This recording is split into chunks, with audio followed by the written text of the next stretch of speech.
Muitas vezes, seu jogo irá direto para o final, quando restarão apenas os reis e um peão para cada lado. E a questão que aparece é qual peão chegará antes na última fileira, para ganhar a promoção para a dama. Vejamos alguns exemplos de corridas de peões. Nesse caso, o peão branco está apenas a 3 casas da promoção, assim como o peão das pretas. Entretanto, a vez é das brancas, e a jogada que elas fazem, naturalmente, é H6, buscando a promoção no peão. As pretas tentam a mesma ideia e jogam B3. Vemos então H7, e após B2, os dois peões estão na cara do gol, mas as brancas chegam antes, e ao mesmo tempo, além de promover para a dama, conseguem fazer o checkmate. Vamos imaginar o seguinte agora. Temos a mesma posição inicial, mas a vez é das pretas, que então iniciarão com a jogada B3, de novo buscando a promoção. As brancas jogam H6, temos B2 e H7. Mais uma vez, ambos os peões estão próximos da promoção, mas as pretas chegam antes e fazem cheque, forçando o rei branco a se movimentar. E em seguida conseguem capturar o perigoso peão das brancas. Repare na diferença de um simples lance na corrida de peões. Foi suficiente para decidir o vencedor nesse jogo. Vejamos outro exemplo. É a vez das brancas. Quem irá promover o peão antes? Repare que o peão preto está a apenas 5 casas da promoção, e o peão branco está a 6 casas. Mas o peão branco tira a vantagem andando 2 casas de uma vez, como lhe é permitido na casa inicial. Vejamos o resto da corrida. F5, H5, F4, H6, F3, H7, F2. As brancas chegam antes, outra vez com checkmate. Vejamos agora outro exemplo. A vez é das pretas, e até agora aprendemos que quem promove antes, além de ganhar a corrida de peões, normalmente ganha o jogo, pois uma dama de vantagem costuma ser suficiente para a vitória. Veremos aqui que isso nem sempre é verdade. Nessa posição, as pretas têm o lance e jogam A2. As brancas jogam H7 e as pretas ganham a corrida de peões promovendo a uma dama, A1 igual a dama. Porém, vemos que o rei e a dama das pretas estão alinhados na diagonal A1-H8, o que causa um problema grande assim que as brancas fazem a dama em H8 e conseguem dar cheque, para depois capturar a dama de A1, no momento que o rei se mover. Falaremos sobre esse tema tático mais adiante. As pretas então tiram o rei da diagonal e as brancas jogam dama captura A1. Agora as brancas irão buscar o checkmate de rei e dama contra rei. A conclusão é que nem sempre quem ganhar a corrida de peões leva melhor na partida. Chegou a sua vez de praticar as sutilezas das corridas de peões.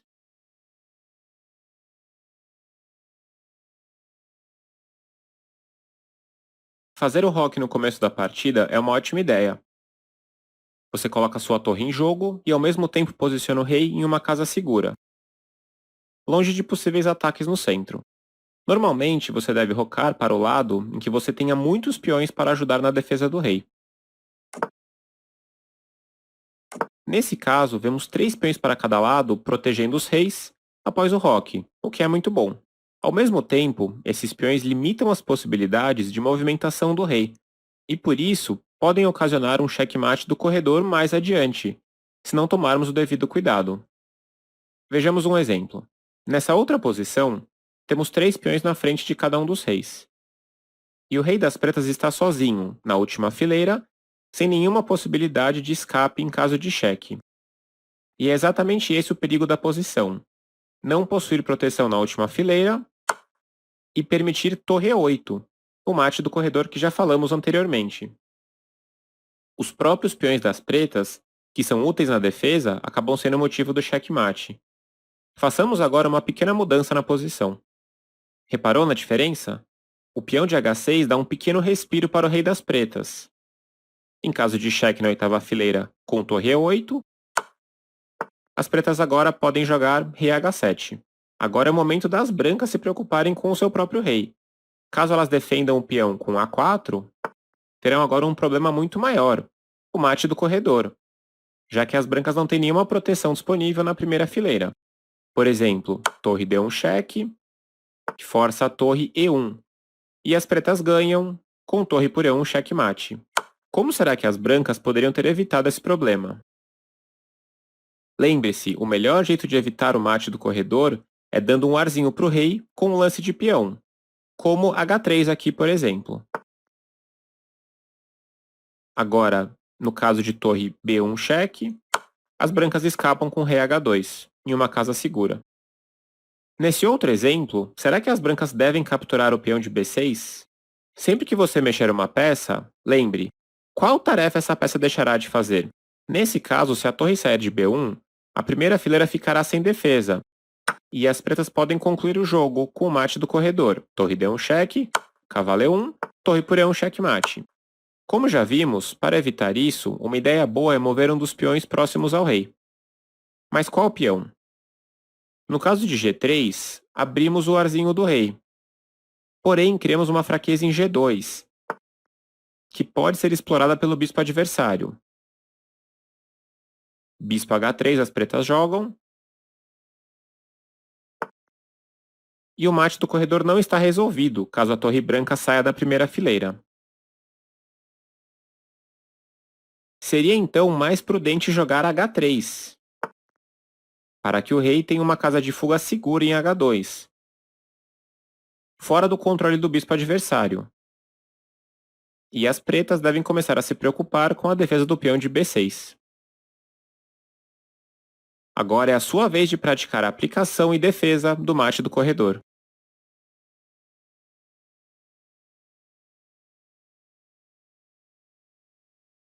O conceito de contar ataques e defesas é importante em todos os lances. Você quer ter a certeza de que as suas peças estão bem defendidas. Devido à maneira como o tabuleiro está configurado, existem duas casas fracas no começo, os peões F2 e F7. Pare um instante para ver o porquê disso. Se você notou que a única peça que defende esses pontos é cada um dos reis, você está certo. Um rei sozinho não é um bom defensor. Por isso, em muitas partidas, um ataque rápido aos vulneráveis peões F pode, às vezes, ser eficaz. Olhemos para um dos exemplos mais clássicos de um rápido ataque F7. As brancas começam com E4, abrindo o bispo e a dama, e as pretas jogam E5, lutando pelo centro. As brancas jogam agora cavalo F3, desenvolvendo uma peça e atacando em E5, e as pretas respondem com D6, defendendo o peão. Agora temos bispo C4. O que você repara sobre esse lance? O bispo das brancas está de olho na casa vulnerável F7, que já conversamos. As pretas devem ter cuidado, mas nesse caso não o fazem e jogam A6, com a ideia lenta de jogar B5 e atacar o bispo branco. Repare que as pretas apenas jogaram com peões até agora, e as brancas continuam a ganhar vantagem no desenvolvimento com as peças, agora trazendo mais um cavalo para o jogo, com cavalo C3. As pretas percebem agora que o plano com A6 foi uma perda de tempo, e jogam um bispo G4 para cravar o cavalo branco. Mas seria essa uma cravada absoluta ou relativa? É uma cravada relativa, e as brancas jogam um lance aparentemente louco, cavalo por E5. As pretas não podem acreditar na boa sorte que tiveram e notam imediatamente a dama branca disponível para captura. Caso as pretas capturem o cavalo de E5 com o peão, as brancas iriam capturar o bispo em G4, tendo ganho um peão nas trocas. Voltemos agora à posição onde as pretas poderiam ganhar a dama. O que você nota sobre as peças brancas e como elas se relacionam à casa de F7? As brancas têm dois ataques em F7, o cavalo e o bispo, e o único defensor é o rei preto. Por isso, as brancas jogam bispo captura F7, cheque, e as pretas não podem capturar o bispo porque está protegido pelo cavalo de E5. Agora, as pretas devem jogar rei E7, que é o único lance possível. Rei D7 também não é possível por causa do cavalo de E5. Depois de rei E7, as brancas têm um checkmate em uma jogada. Você consegue encontrá-lo? Isso mesmo, cavalo D5, checkmate. Essa configuração é conhecida como mate de legal. As 3 peças brancas trabalham para deixar o rei preto sem saída. Agora é a sua vez de encontrar os ataques corretos contra F2 e F7.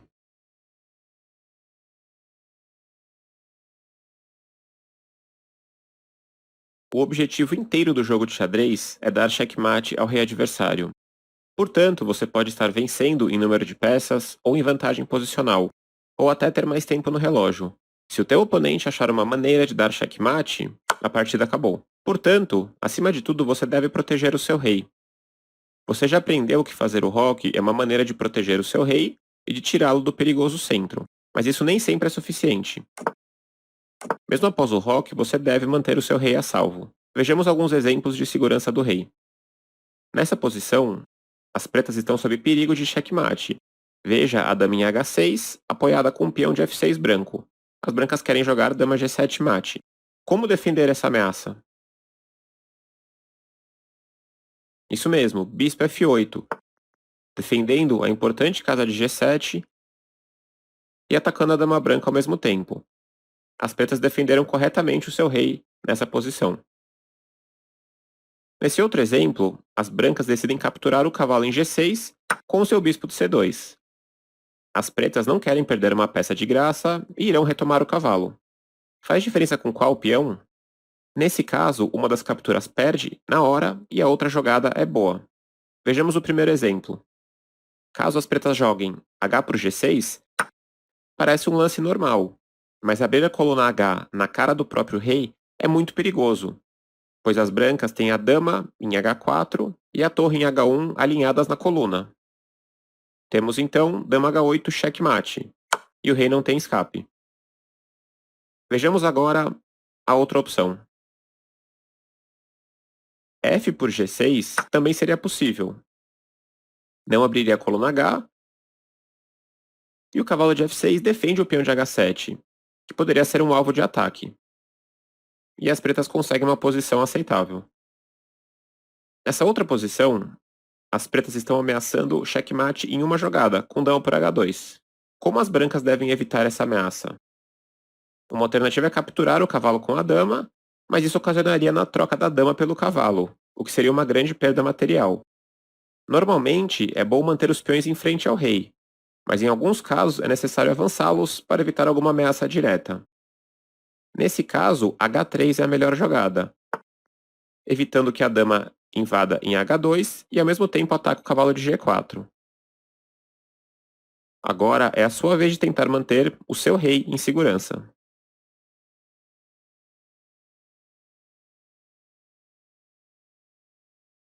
Dê cheques quando você precisa, dê cheques quando você deve, mas nunca dê um cheque porque você pode.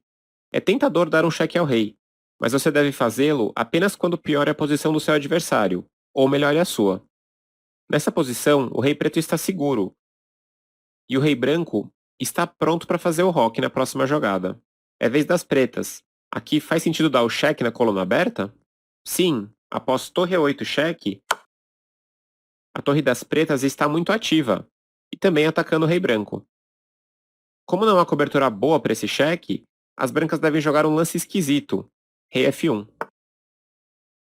Além de perder o direito ao roque, repare que a torre de H1 terá dificuldades para entrar em jogo. Nesse caso, o cheque melhorou a posição das pretas e piorou a posição das brancas. Vejamos agora exemplos onde você não deve dar o cheque apenas porque você pode. Na fase da abertura, devemos controlar o centro, desenvolver as peças e se preocupar com a segurança do rei. Sendo o lance das pretas aqui, será uma boa ideia dar o cheque com dama A5? Lembre-se, as pretas devem se preocupar em desenvolver as peças e preparar o roque. Mas ao jogar dama A5 cheque, que é um ataque ao rei com a poderosa dama, permite que as brancas combinem defesa e ataque, com o lance bispo D2, trazendo mais uma peça para o jogo. As pretas deverão mover a dama do ataque do bispo, e perderão mais um tempo valioso. No exemplo anterior, o lance descuidado dama A5 cheque fez com que as pretas perdessem tempo de desenvolvimento, mas não foi o fim do mundo. Nessa posição, dar o cheque será desastroso. As brancas acabaram de jogar E5, atacando o cavalo de F6. Sabemos que é tentador pensar no contra-ataque ao invés de mover uma peça atacada. As pretas podem dar um cheque nas brancas aqui, com o lance bispo B4. Será que é um lance bom? Após bispo B4 cheque. Caso as brancas cubram o cheque com o cavalo ou o bispo, as pretas podem fazer a troca do seu bispo. Mas qual o melhor lance aqui? Isso mesmo, C3, cobrindo o cheque e atacando uma segunda peça das pretas, que serão obrigadas a entregar uma delas, ou o bispo ou o cavalo. Como vimos, jogar um cheque sem plano pode fazer de uma situação difícil ainda pior. Vejamos um último exemplo. O bispo de D3 e a dama de C2 estão alinhados em direção ao rei preto. Será que é uma boa ideia jogar o lance bispo H7 cheque? Lembre-se, o cheque deve ter alguma ideia que melhore a sua posição ou piore a posição do seu adversário. Aqui uma decisão melhor seria cavalo F3, preparando o desenvolvimento com bispo F4 no próximo lance. Mas vejamos o que acontece com o bispo H7 cheque. Após rei H8, lance único, repare que as brancas não têm como continuar um ataque contra o rei preto. E mais adiante, deverão também tomar cuidado para não deixar o bispo preso em H7, com um possível G6 ou F5 das pretas, desconectando o bispo da dama. Agora chegou a vez de você testar os conhecimentos dessa lição nos desafios a seguir.